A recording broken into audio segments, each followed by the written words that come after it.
We're here today at Federation Square to mark the 10th anniversary of the death of the famous Australian artist Sir William Dargie. Andrew Mackenzie, tell us about him. Well, he was, to so many of us, he was a national treasure. But to me personally, he was a very good friend for over 40 years.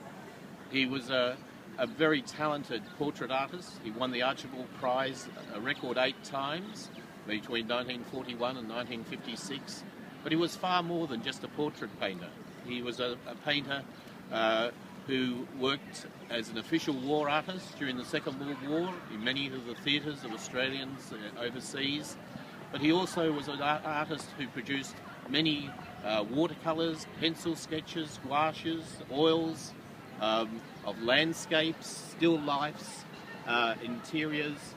And his portraits weren't just of the Queen and Prince Philip and eminent Australians, but they were also personal portraits of family members, of his children, of his wife.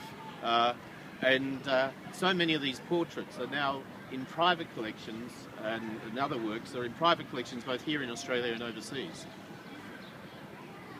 And Andrew, can you tell us how many times did he actually win that Archibald Prize? Well, between 1941 and 1956 he won it 8 times, and it's probably one of the best known of those works was his portrait of Namatjira, which was the 1956 Archibald Prize winning work. And we have 2 special children here today from the North Williamstown Primary School.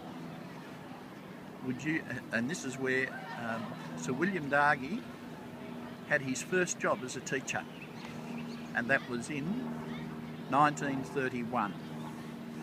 So we've asked you today to come to pay tribute to him, and would you please like to put your flowers?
Now, Andrew, would you like to tell us about the idea that we think galleries should have a big retrospective exhibition?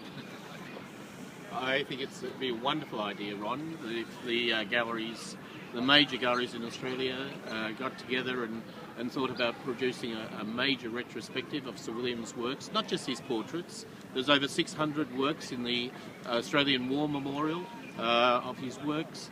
There are so many works both here in private collections and in overseas collections that it would be wonderful to get them together. And I think that's something which Dargie always wanted, but never happened during his lifetime. What did happen though? During his lifetime, it was actually banned by the press. He was banned by the media. He was fairly forthright and strong about his opinions on Australian art and what should be done by government regarding Australian art. And in promoting Australian art, and the press decided that they wouldn't promote his work anymore, and decided to ban him for many years. But we're not banning him here at Fed Square, are we? We're going to put him into Federation Story, which is a digital time capsule. What do you think of that concept and idea? I think it's a wonderful concept, and I think being able to capture his works. The one thing about Dargie, he never really wanted a biography written. When I wrote the biography in 11 years ago, as part of for his 90th birthday, he never really wanted a biography. And I said to him why, and he said it was because of the reproduction of my works more than what you said about me. And this will give an opportunity to really reproduce his works and show them at the best quality. And of course, this site at Federation Square, the Fed Story, is promoted to schools right round. Which again, Dargie would have loved, because he started off his life, like his mother, as a school teacher. And one of the first schools, as you mentioned, was that he taught at was the North Williamstown Primary School. And I think that he'd be delighted that the children and the teachers are here today.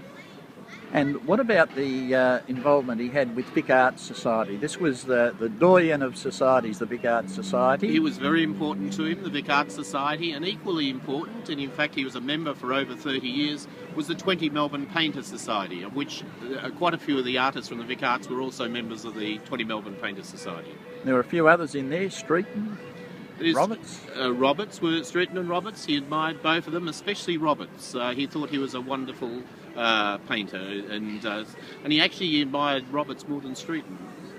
And the other issue about this, of course, he was a great friend of Albert Namatjira's. He was a friend of Albert Namatjira's, and as I mentioned, he visited Albert in 1955, and the portrait that he painted won the 1956 Archibald Prize.